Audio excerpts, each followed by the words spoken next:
feature action is green at River Cities Speedway. Emerson Axum grabs the lead. David Gravel up to second. Now will challenge for the top spot out of turn number 4. Side by side out of the corner. Emerson Axum leads lap number 1, but he's got David Gravel to his inside, and Gravel will take command at the midpoint of the back straightaway. Gravel on the bottom, Axum rocking the top. Axum trying to come back at Gravel. Axum maintains the lead.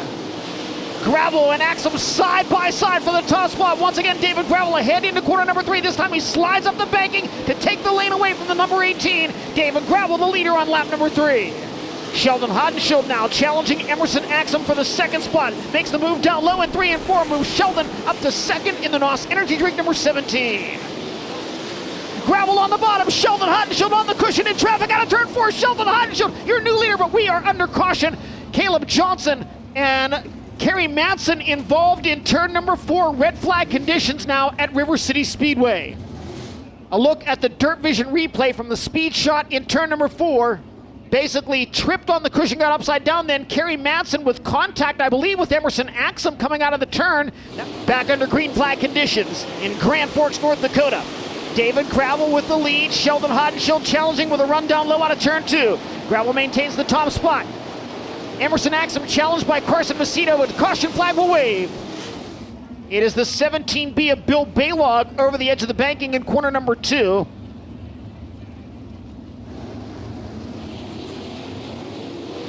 David Gravel back on the throttle. We are back under green flag conditions.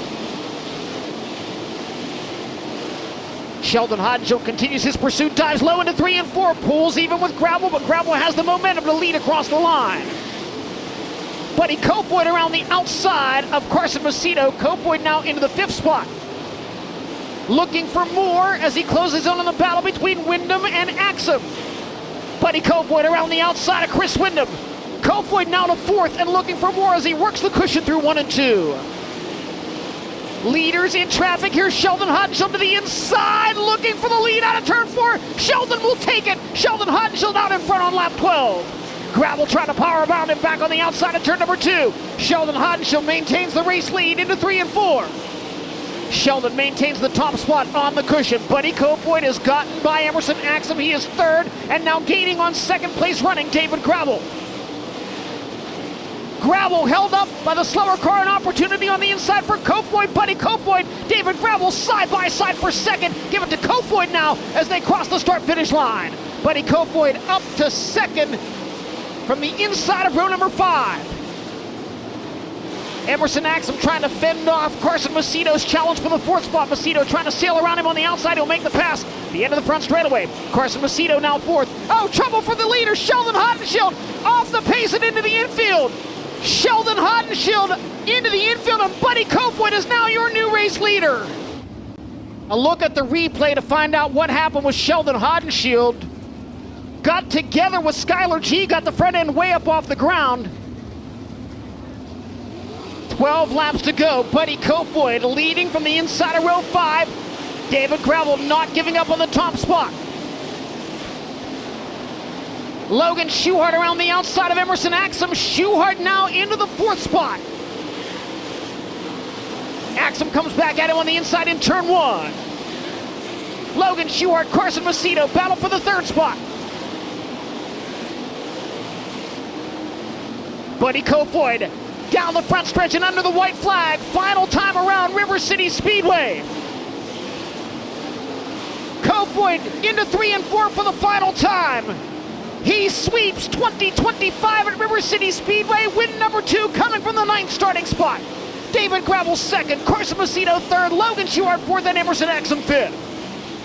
Took me a while to kind of crack the top 5, honestly. Like that, we had that first green run and passed a couple cars, and then was passing for 6 and wanted to restart on the outside after that red, but the way the scoring went back, had to go back to the bottom, and then it worked out, and just was content running the bottom here. Like, didn't want to give up on it in 1 and 2 yet, and some people were starting to get off of it before I gave up, and was able to pick some guys off there, and then but then also moved up, and then felt really good when I moved up. So yeah, it was a tough race. I always say you want to get in the dash to have a chance to win these outlaw races, but I guess we didn't need the dash today, so makes it tough, but hopefully the crowd enjoyed it. And River Cities is growing to be one of my favorite tracks for, I feel like, a reason, just because of how good it races. So yeah, car was extremely good.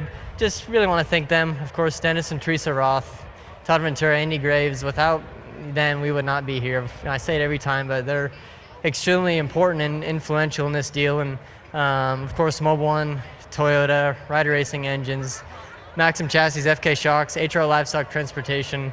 We have so many great people on this car, and Ultra Shield, Sharp Advantage to get me comfortable on an uncomfortable track is huge. And yeah, I thought we had it right. We were going down at the end of that race. I couldn't quite, round the corners at the end of the race. I feel like I was getting tighter and tighter, and it seems to be okay. So glad to get a win, of course, and just really thrilled with these guys. How good was your vantage point of whenever Haudenschild got together with the lap car, and what went through your head when you were taking the lead? It was, unfortunate deal. I would have liked to race it out with Sheldon. He's really good here, and I feel like it would have been a good race. Unfortunately, we didn't really get to experience that, but I was catching Sheldon and could move around, and my car's been really good being able to move around, and could run the top, run the bottom, and whatever he would do, I could do the opposite. I feel like, and still gain. But I saw Skyler got out of shape, and I was kind of watching Skyler, and I was watching him come down, and I saw Sheldon, probably didn't see him just with his wing sideboard covering him, which unfortunate, but I watched the whole thing. It was like slow motion, and as I passed Sheldon, I was looking left more than I was forward, just hoping I could get away from him. But crazy deal, but crazy tracks like this, we'll have that sometimes. For live coverage of every World of Outlaws event and for extended on-demand race content, visit dirtvision.com. For full race results, features, and series news, visit worldofoutlaws.com.